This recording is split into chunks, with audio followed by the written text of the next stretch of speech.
샬롬, 안녕하십니까? 저는 축소로 내려와서 2달이 지난 시점에 끊임없이 여러분을 생각하며 오늘도 이 밥상을 차리고 있습니다.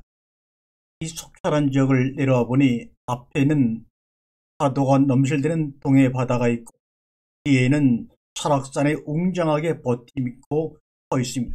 바로 그 가운데에서 날마다 바다와 산을 바라보면서 모든 피조물들이 고대하는 바는 하나님의 아들들이 나타나는 것이라고 하는 하늘의 소리를 들으며 하나님의 아들들로 여러분과 함께 이 우주 가운데 나타나지기를 간절히 소망하며 오늘도 밥상을 차립니다. 그러면서 진정 사랑이라고 하는 것은 동사일까 명사일까? 사랑은 행하는 것일까 존재하는 것일까? 라는 고민도 해봅니다. 물이라고 하는 것은 계곡을 달리며 입이 없어도 온 몸을 북소어가며 절절절 잘잘잘 노래를 합니다. 나무는 하늘을 향하여 눈이 없어도 온 몸으로 빛을 봅니다. 사랑은 그냥 그렇게 하는 것이 아닌가 생각이 듭니다. 오늘은 그 밥상의 제목을 문자 따라 산만리, 엄마 찾아 산만리가 아니라 문자 따라 산만리라는 제목으로 오늘 밥상을 차려냈습니다. 지금으로부터 BC 3500년경에 시메르 지방에서 최초로 인류 제자로 문자를 만들어 썼습니다. 그 문자는 물렁물렁한 진흙판에 철대기로 이렇게 글자를 눌러 쓰는 그림 문자였어요. 그것을 세기 문자다 이렇게 합니다. 그래서 메소포타미아 지역들은 이 세기 문자를 사용해서 서로 간의 거래를 기록하거나 신전에서 하나님께 바치는 제물들을 기록하는 단순한 용도로 세기 문자가 쓰였습니다. 물론 이것은 일반 대중들이 공통으로 보편적으로 쓰는 언어가 아니었죠. 그리고 그 세기 문자가 흘러 이집트에서는 상형 문자라고 하는 그러한 세기 문자가 좀 더 개량된 상형 문자가 나와서 이것도 왕족이나 신전에서 봉사하는 사제들만 썼던 언어입니다. 그 뒤에 상형 문자를 일반 서민들도 좀 사용할 수 있게끔 민중 문자라는 것을 만들어서 사용하게 됐습니다. 그러다가 400년 동안 애굽에서 살고 나온 이스라엘 백성들이 하나님의 은혜 가운데 강야로 나와서 우리 한글 같은 소리나는 글자 알파벳 글자를 만들어서 하나님의 말씀을 기록하고 그 말씀을 받았습니다. 그 뒤에 이 글자가 가나안과 페니키아를 거쳐서 지금 우리가 쓰고 있는 다양한 영어를 비롯한 모든 언어들의 기초가 되었죠. 이런 과정을 거치는 가운데 안락 이후에 한 명의 선자도 나오지 않고 계시도 끊어진 그 중간기라고 하는 어둠의 시대 400년 동안 예수님이 오실 전까지 400년 동안은 정말로 막막한 어떻게 보면 문자도 사라지고 계시도 사라진 그러한 시기였습니다. 그런데 아주 터키의 해변가에 있는 작은 밀레토스라고 하는 마을에서 우리가 생각하는 철학이라는 것이 처음으로 시작이 되었습니다. 철학의 아버지라고 아리스토텔레스가 얘기했던 탈레스가 밀레토스에 태어나 처음으로 철학이라는 것을 시작했습니다. 그것은 바로 지금의 터키 지방입니다. 그래서 하필이면 이렇게 소아시아의 작은 지역에서 철학이 시작되었을까? 분명히 철학은 그리스가 본토라 그러는데 어떻게 터키의 작은 지방에서 밀레토스에서 철학이 시작됐을까? 그 당시 이 밀레토스는 터키의 지배를 받고 있는 식민지였습니다. 그 그리스 본토도 아니고 그리스의 작은 식민지에 불과했던 밀레토스에서 철학이 시작되었습니다. 그 이유를 곰곰이 생각해 보니까 이 그리스 본토만 해도 배를 타고 건너가야 되는데 이 밀레토스는 터키라고 하는 히타이트 문명이 발달한 그 지역에 있는 하나의 도시였습니다. 그러므로 스메르의 세기 문자나 이집트의 상형 문자나 알파벳 문자를 그리스 본토보다는 접하기가 쉬웠던 지역이었습니다. 그래서 아마 여기서 문자의 영향을 그리스 본토보다 빨리 받아서 그리스의 지배를 받던 밀레토스에서 철학이 시작됐던 것이 아니냐 생각을 해봅니다. 바로 이 밀레토스 옆에 에베소라고는 에베소 교회가 만들어진 에베소라고는 도시가 있고 그 주변 가까운 곳에 소아시아 7교회, 계시록에 나오는 7교회가 호준에 있는 곳이 바로 밀레토스 근방의 지역들입니다. 더군다나 그 당시에는 고대 수많은 신들을 섬기는 가운데서 문자의 영향을 받아 예수님이 오시기 전까지 그 400년 동안 수많은 철학자들이 나오죠.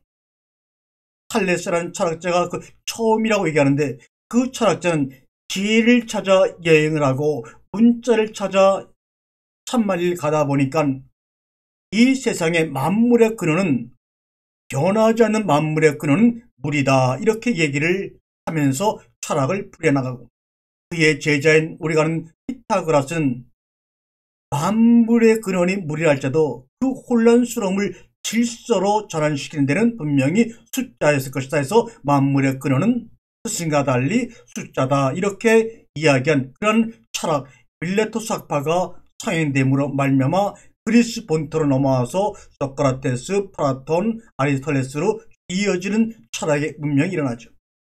이렇게 그리스 변방의 작은 지배를 당하는 도시에서 시작된 철학이 이제 그리스 본토로 넘어와서 문화와 신의 문명을 꽃피워나갑니다.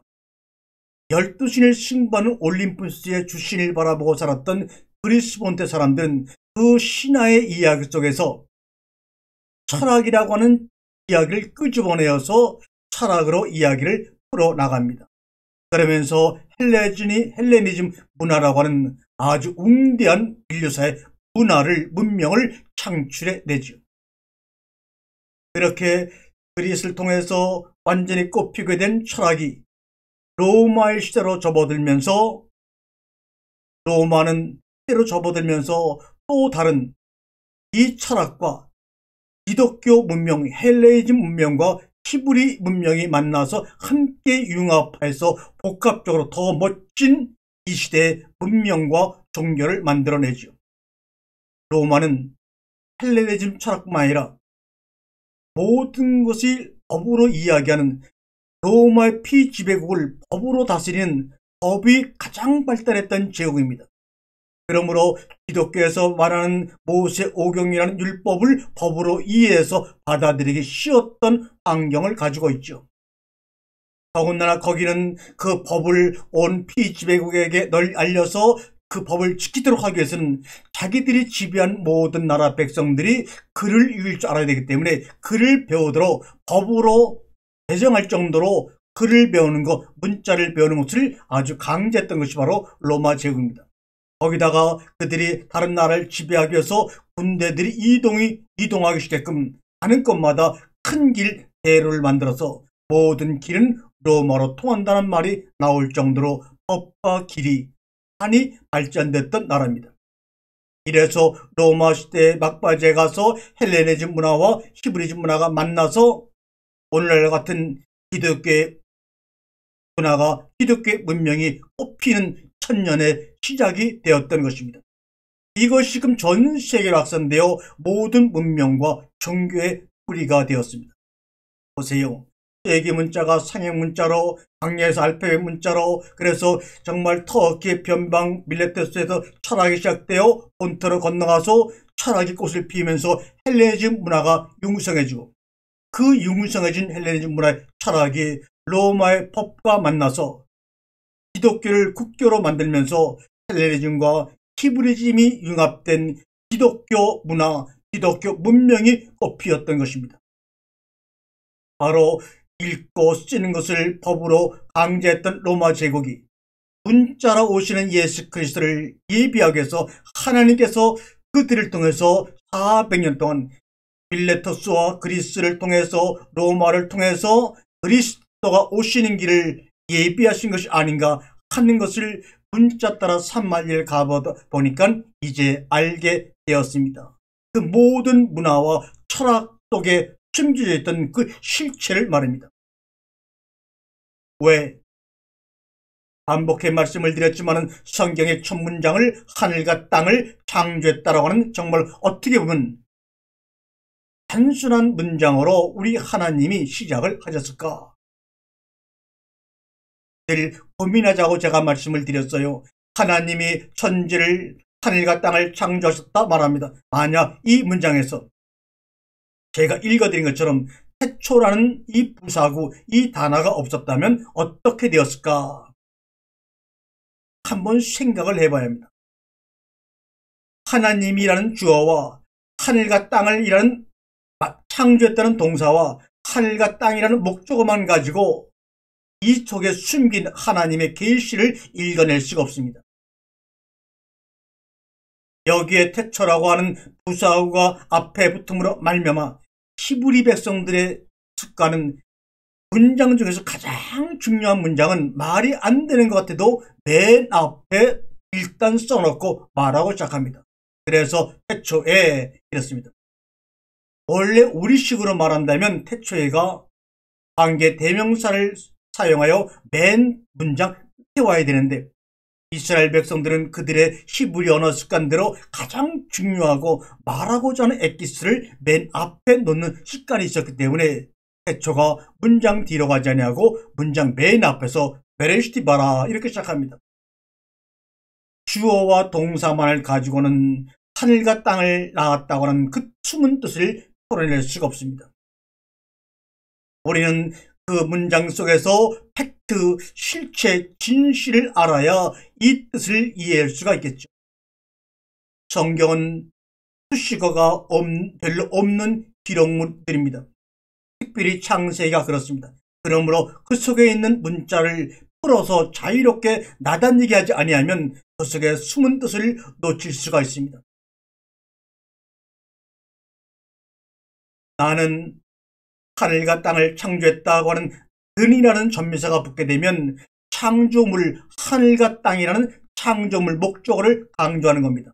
그런데 내가 가라고 하는 전미사가 붙게 되면 내가 하늘과 땅을 창조하였다 할 때는 하늘과 땅을 창조하신 주체가 되시는 하나님 주어를 강조할 때 가라고 하는 전미사 씁니다. 그러므로 우리나라 말은 는을 쓰느냐 가를 쓰느냐에 따라서 목적어를 강조하느냐 주어를 강조하느냐를 달리 표현할 수 있는 아주 기가 막힌 언어입니다. 그 하늘과 그 땅으로부터 고대 신들의 이야기는 그 땅과 그 하늘 땅으로부터 신들이 만들어졌고 사람이 만들어졌다 이렇게 알고 있는 고대 근동 사람들에게 아니야 내가 하늘과 땅을 나는 하늘과 땅을 창조했다. 그러므로 하늘과 땅으로부터 신들이 만들어진 것도 아니고 너희들이 만들어진 것도 아니고 하늘과 땅은 바로 내가 만든 피조물이야. 이 하늘과 땅을 만들었다는 것은 주님의 사역이 완성된 것을 의미합니다. 하늘과 땅이 이 땅에 태어났다고 하는 것은 일곱째 날 안식에 들어감을 의미하는 것입니다. 무엇을 보고요? 태초라고 하는 메레시타라는 단어를 보고서 하늘과 땅을 낳았다는 것이 하나님의 창조가 완성된 것이고 안식으로 들어가는 일곱째 날을 의미하신 거구나 라는 것을 알 수가 있습니다. 내가 태초에 대해서라는 말을 여러분에게 반복해서 설명을 드렸어요. 이 태초란 단어는 그 단어의 실제 뜻은 어떤 뜻이냐? 이 메레시타라는 말이 다른 성경 구절에 쓰였을 땐 어떻게 쓰였느냐? 왕이 되기 전 이 왕이 될 수 있는 세자가 왕으로 취임하기 전에 행동했던 사실들과 사건들을 베레시트라고 말하는 것입니다. 그러므로 첫째 날과 여섯째 날까지 그 기간은 바로 베레시트입니다. 왕으로 안식으로 들어가서 왕권을 행사하기 전까지의 그 기간을 태초에 우리 한글로는 창세 전에 이렇게 말하는 겁니다. 창세전의 첫째 날부터 여섯째 날까지의 창조와 피조물의 만듦이 있었기 때문에 그것이 끝나서 이제는 정식으로 하늘나라의 왕권이 하나님의 주권이 이 땅에 펼쳐지는 것을 안식이다 합니다. 그런데 그 하늘과 그 땅은 신들이 아니고 내가 창조한 거야. 그렇다면 그 당시 고대인들이 알고 있던 탈출해서 광야로 나와 있던 이스라엘 백성들이 알고 있는 그 신들, 하늘 신, 땅 신은 당연히 피조물이네 라는 것을 알도록 말씀하시는 혁명적인 선언입니다. 고대로부터 그리스, 로마 신들까지 속에 확립된 신강과 신들이 배경한 이야기를 여러분에게 수차 여러 번 방송에서 말씀을 드렸습니다. 창세기 1장 2절에 혼돈과 어둠과 깊은 가운데서, 카오스 가운데서 땅의 신 가이아가 하늘의 신 우라노스를 스스로 혼자심으로 나아서 후에는 땅이 하늘 신을 남편으로 받아들여서 부부가 되어 12신을 출생하는 것으로 시작이 되죠.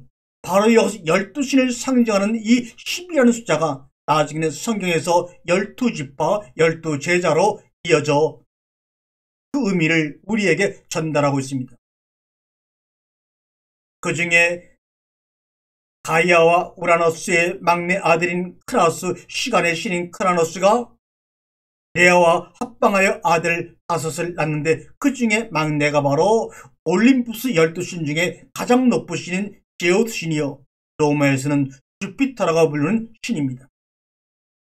그래서 이 성경의 10이라는 숫자 개념도 전번 방송에서 말씀드린 것처럼 바로 여기에서 영향을 받은 것으로 생각을 합니다.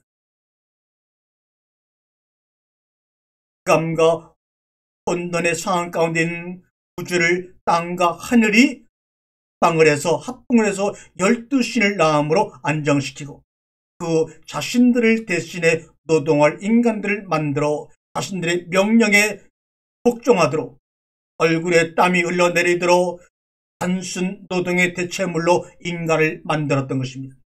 바로 땅을 일구고 땀을 흘리는 인간들은 당연하게 이것은 저주라고 여긴 것이 아니라 우리는 저 신들을 섬기기 위해서 땀을 흘리고 땅을 일구는 노동을 하도록 태어난 사람들이야 하고 생각을 했지, 저주나 심판이라고 생각을 하지 않았습니다. 또한 그들은 자기들이 비록 신을 위해서 노동하고 땀을 흘리도록 태어났지만 또 인간들은 그 자기들을 그렇게 만든 신들을 숭배하고 이용함으로 자기들의 필요와 욕망을 채우는 도구로 신들을 이용한, 서로 쌍방이 이용하고 이용당하는 그런 모습이 바로 고대 신들의 이야기가 인간들 속에 신화로 명맥이 이어져고 있는 것입니다.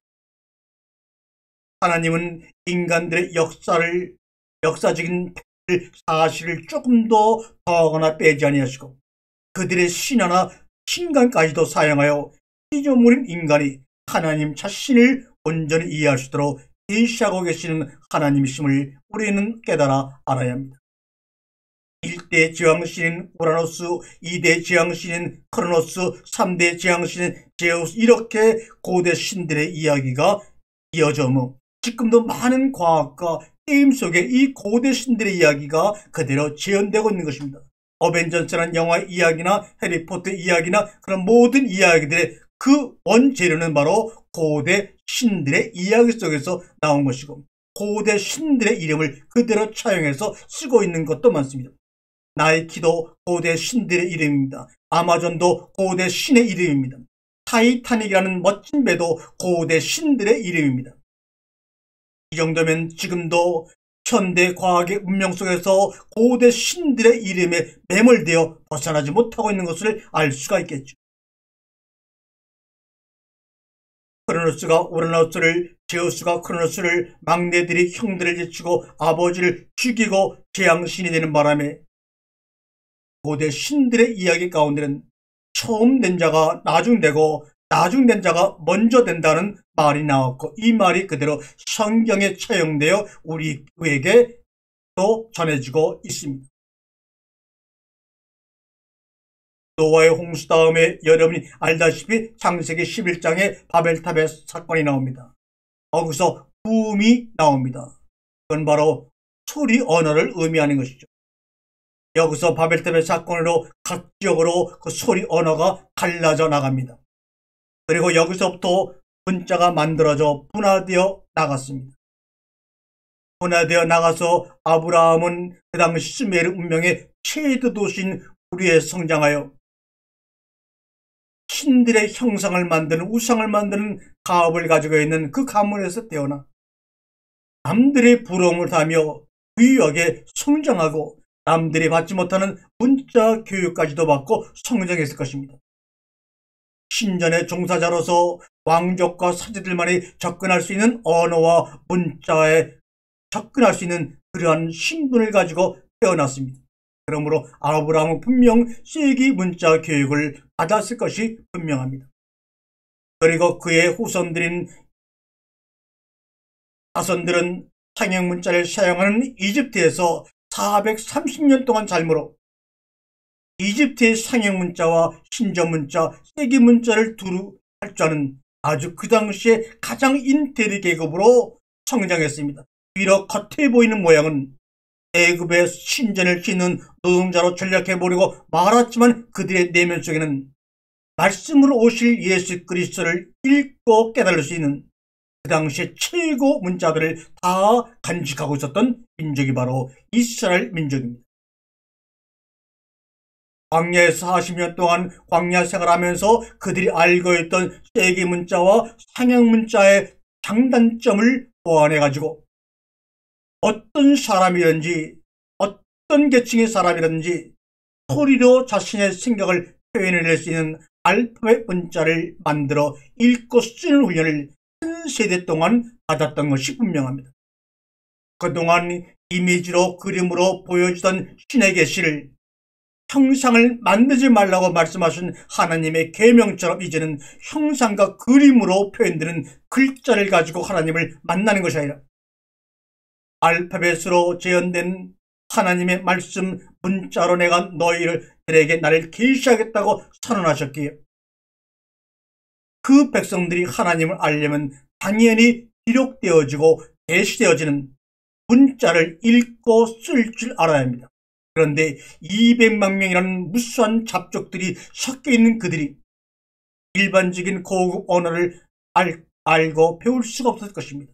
그래서 세종대왕이 우리의 민중들을 위해서 한글을 만들어 저들의 소통의 어려움을 없애려고 한글을 만드신 것처럼 바로 하나님도 광야 가운데서 어떤 사람도 22개의 알파벳이라고 하는 1시간이면 배울 수 있는 알파벳만 알면 읽고 쓸 수 있는 문자를 만들어 그 문자 속에다가 하나님 자신을 계시하는 창세기와 십계명을 주셨던 것입니다. 그런데 그 뒤에 태어난 그 당시의 강대국인 아시리아나 바벨론이나 페르시아나 이런 나라들은 나라는 덩치가 컸지만 문자의 중요성을 인식하지 못했습니다. 왜요? 그들이 섬기고 받드는 신들은 그림이나 모양으로 지어져 그것을 섬기면 되었지 문자로 계시하는 신이 없었기 때문에 문자의 중요성을 일반 사람들은 알지 못하고 배울 필요가 없었겠죠. 그저 신전에서 봉사하는 신전의 차제들이나 왕족 정도가 알 필요를 느꼈겠지. 그 나머지 99%의 민중들은 문자에 대한 필요성을 인식하지 못했습니다. 아마 그것이 그들이 이 지구상에서 사라진 이유가 아닐까 생각도 해봅니다.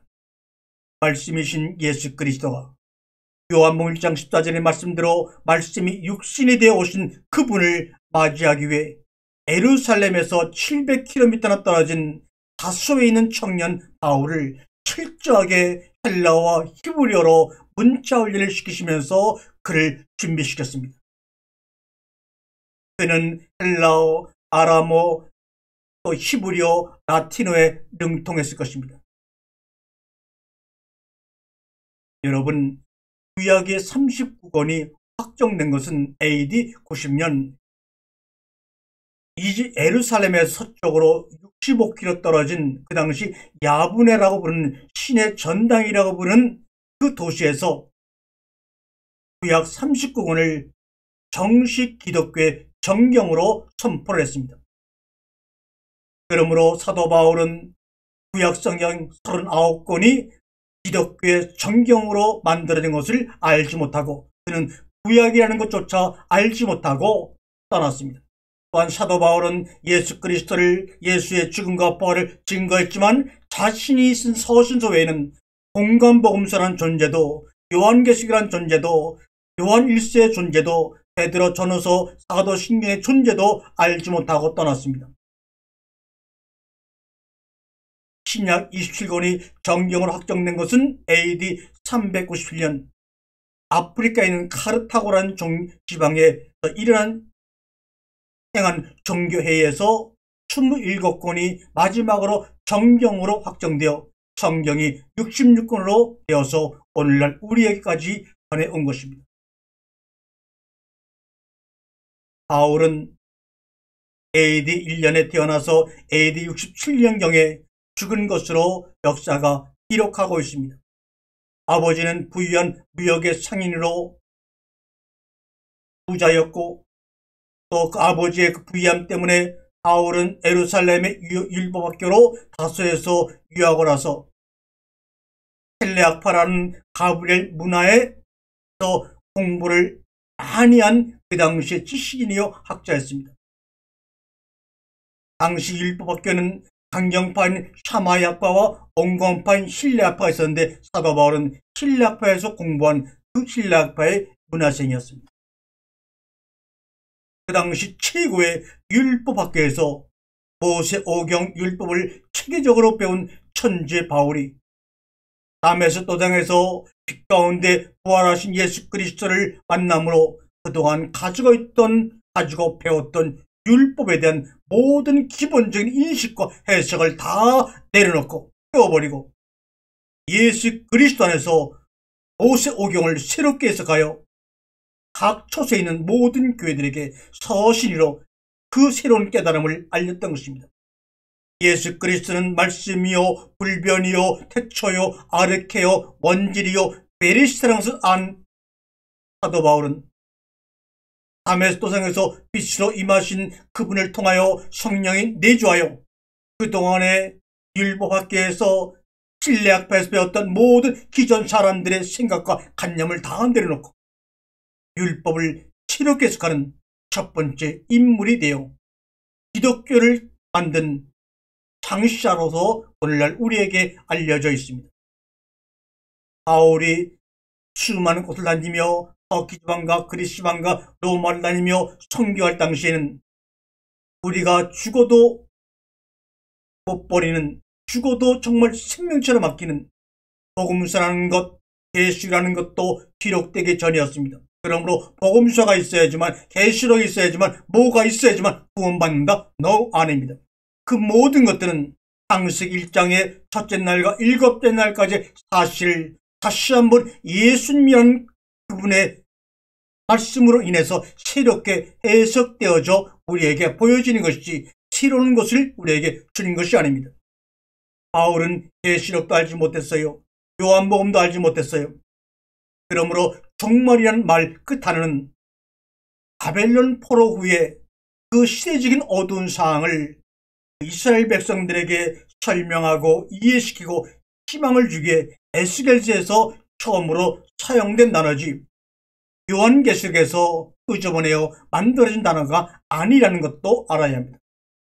그렇다면 요한계시록은 요한이 율법을 종말론적 입장에서 해석해낸 것이라고 할 수가 있는 것입니다. 별도에 따른 주제의 책이 아닙니다. 바울 서신은 그 당시 각 지역 사람들과 그들이 살고 있는 환경에 맞춰서 그 창세기와 로마 모세 오경을 풀이해낸 것입니다. 그 중에서도 그가 중점적으로 두고 풀이했던 것은 창세기 1장과 11장까지의 내용일 것이라고 확신합니다. 빌립보의 환경에 맞게, 데살로니가 환경에 맞게, 고린도 환경에 맞게, 에베소 환경에 맞춰서 율법을 풀이해내므로 부활하신 예수 그리스도를 전하는 목적으로 기록된 것이 바울 서신입니다. 바울은 유대교를 배척하거나 부인하는 것이 아니었습니다. 그런데 아이러니하게도 그게 기독교 중심 신학으로 자리 잡을 줄 바울은 알지 못했을 것입니다.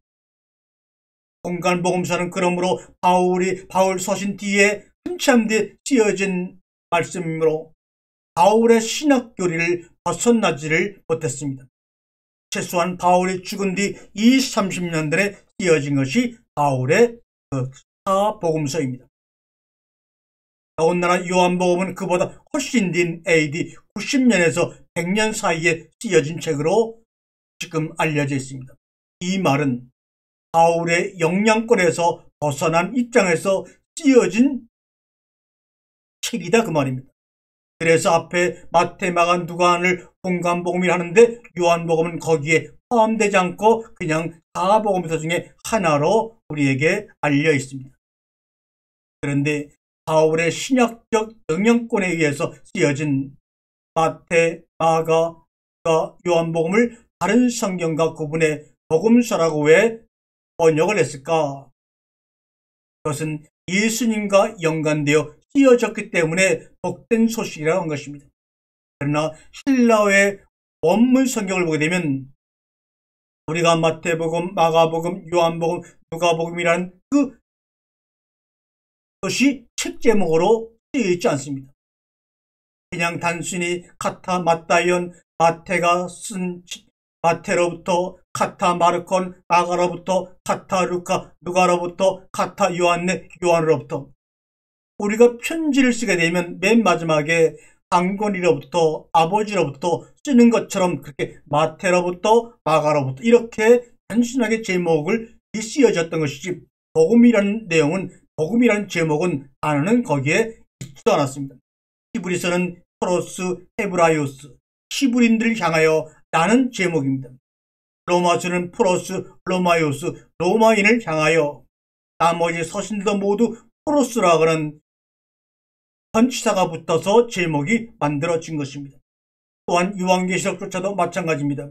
아포칼리시스 요한누 이런 것이 바로 요한계시록의 제목입니다.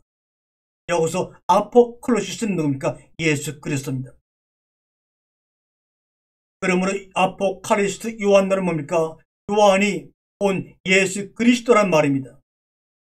예수 그리스도는 말씀이십니다. 또 불변하신 분입니다. 그런 분을 내가 너희들에게 나타내 보인다 이런 말입니다. 다시 말하면 아포칼리시스 요한이라고 하는 요한계시록은 예수가 나에게 비추었다 이런 말입니다. 그런데 이것을 계시록이라고 잘못 생뚱맞게 번역하는 바람에 한문으로 번역하는 바람에 무슨 미래를 예언하는 아주 엄청난 계시처럼 우리에게 오해되었던 것입니다.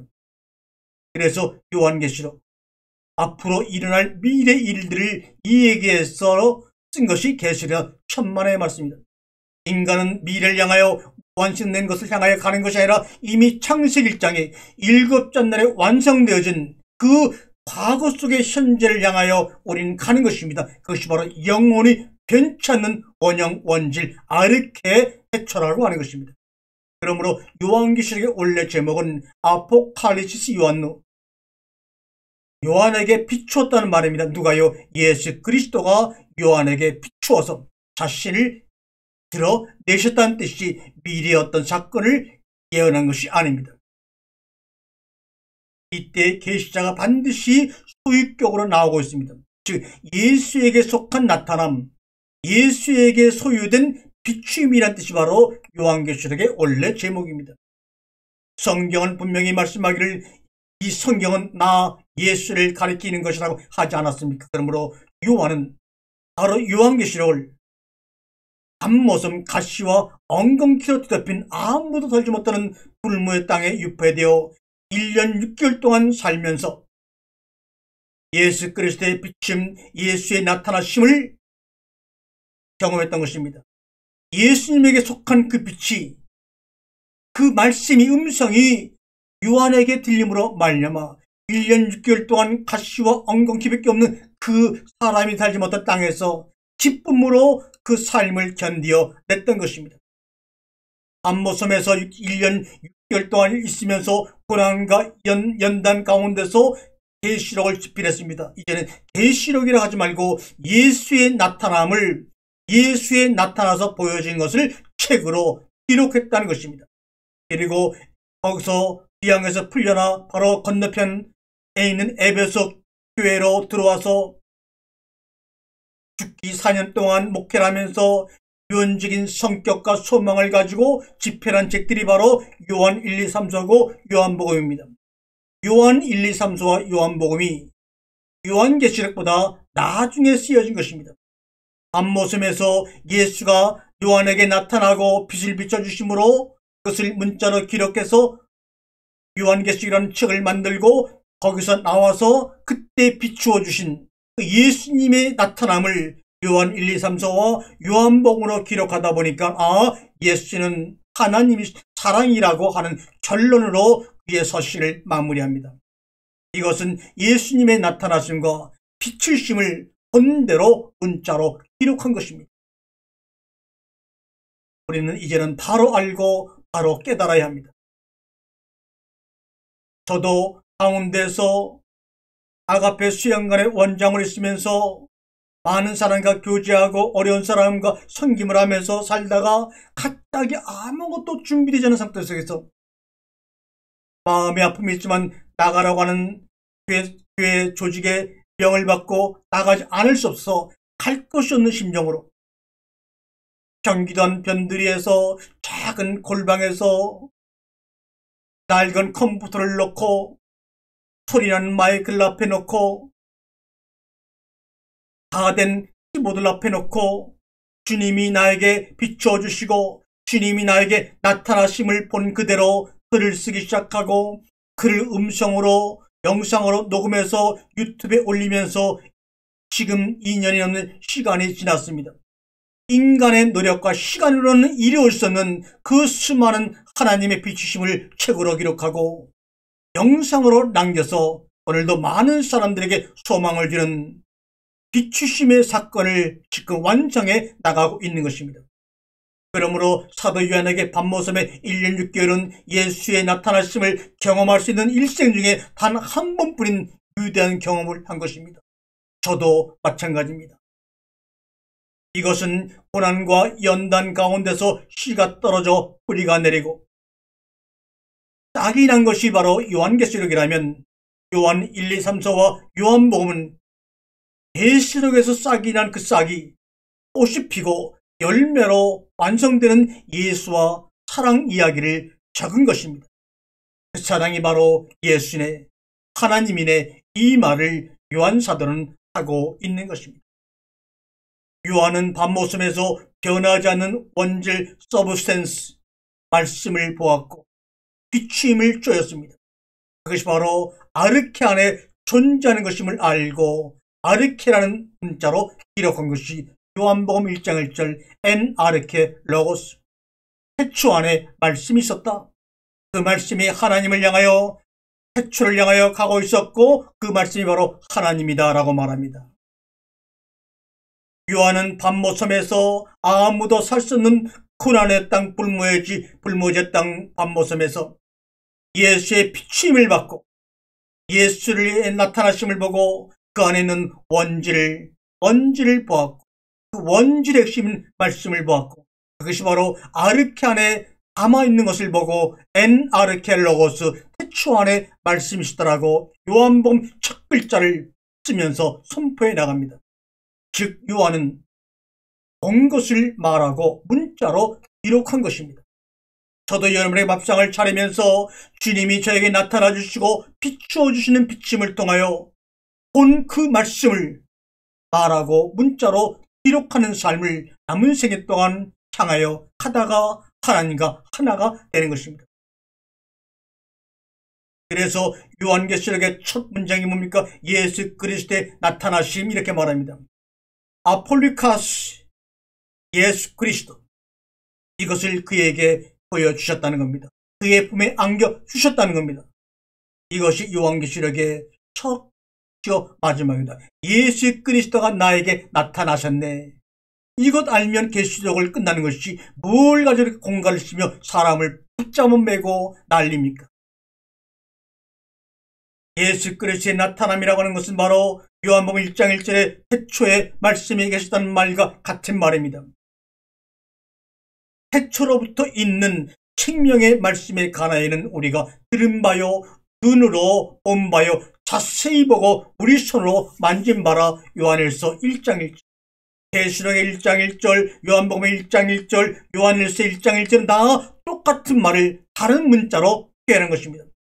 다시 한번 볼까요? 요한계시록 1장 1절이 예수 그리스도의 나타나심, 요한복음 1장 1절이 태초에 말씀이 계시니라. 요한일서 1장 1절은 태초로부터 있는 생명의 말씀에 관하여 우리가 들었고 눈으로 보았고 손으로 만졌다. 바로 실체 원지를 지금 이야기하고 있는 것이지 우리의 생각과 우리의 믿음이 더하신 어떤 것을 이야기하고 있는 것이 아닙니다. 여러분을 둘러싸고 있는 모든 생각과 관념, 믿음의 생각들 다 버리고 그 안에 감춰져 있는 원형 말씀을 실체로 만날 때 우리는 그분 앞에 꼬꾸라질 수밖에 없습니다. 나는 죄인입니다. 나를 떠났어는 사도 바울의 고백이 우리의 고백이 될 때 주님은 우리를 일으켜 세우셔서 우리를 당신과 같은 실체로 이 세상에 드러내 보이십니다. 그 불변의 진리, 그 말씀, 그 생명, 그 씨앗, 예수가 소리와 빛으로 문자로 온 사방으로 확산되는 환상을 보고 그것이 사랑이라고 깨달은 것입니다. 왜요? 사랑은 불변에 변하지 않는 것의 본질이기 때문입니다. 그 불변의 진리가 변합니까? 아닙니다. 그 말씀이 변합니까? 아닙니다. 그 진리가 변합니까? 아닙니까? 그 말씀이 생명의 씨앗이 변합니까? 변하지 않습니다. 그 변하지 않는 것을 인간의 언어로 어떻게 표현할까 고백하다가 사랑이라고 아가페로 표현한 것입니다. 그래서 요한일서는 하나님은 사랑이시라 하니까 우리는 그 사랑 안에 갇혀버리고 맙니다. 아, 하나님은 사랑이시야. 그러므로 그 사랑을 우리에게 보여주실 거야. 그럼 내가 그분의 이름으로 이렇게 구하면 그분은 사랑이니까 다 응답해 주실 거야. 그분은 사랑이기 때문에 우리를 위해서 십자가에 돌아가신 거야. 이렇게 이 문자 속에 갇힘으로 하나님은 사랑이라고 말씀하신 요한 사도의 그 본질과 그 속에 숨겨있는 실체를 만나서 깨달지를 못하고 있는 것입니다. 여러분 보세요. 우리 성경과 영어 성경이 God is love, 하나님은 사랑이시다. 한글로도 하나님은 사랑이시다. 이렇게 요한 성경의 헬라어 본문을 번역해놓는 바람에 그 문자 속에 갇혀서 문자 안에 있는 보이는 것을 보지 못하고 말았습니다. 그게 무슨 말이냐? 헬라어라는 그 말은 이 신이라고 하는 하나님이라고 하는 이 데우스라는 말은 절대로 인간이 주어로 쓰지를 않았습니다. 쓰지를 못했습니다. 단지 이 신이라는 단어는 문장 뒤에 수어로 술부로만 쓰였습니다. 그러므로 하나님은 사랑이시라는 말이 아니라 사랑은 하나님이시라고 하는 것이 맞는 말입니다. 왜요? 데우스라고 하는 하나님이란 단어는 주어로 쓰일 수가 없고 뒤에 술부로만 쓰이기 때문에 사랑이 주부로서 주어로서 앞에 나오고 술부로서 하나님이 뒤에 나와서 사랑은 하나님이시다. 여러분, 하나님은 사랑이시라는 말과 사랑은 하나님이시라는 말은 천지차이입니다. 하나님은 사랑이라는 시라는 말은 행위를 이야기하는 것이지만 사랑은 하나님이라는 그 말은 그 하나님은 사랑 그 자체 존재요, 인격이요, 불변이요, 생명이요, 씨앗이라는 것을 의미하는 것입니다. 이 사랑이 바로 하나님이었네. 이 이야기를 요한은 우리에게 나타내 보이시려고 사랑은 하나님이시라 라고 말한 것입니다. 그 사랑은 하나님이시라고 말할 때 그 사랑은 바로 하나님 존재요, 인격이요, 불변이요, 생명이요, 씨앗을 얘기하는 것입니다. 바로 그것이 로고스로 오신 예수 그리스도를 의미하며 하나님 아버지를 의미하는 것입니다. 아멘.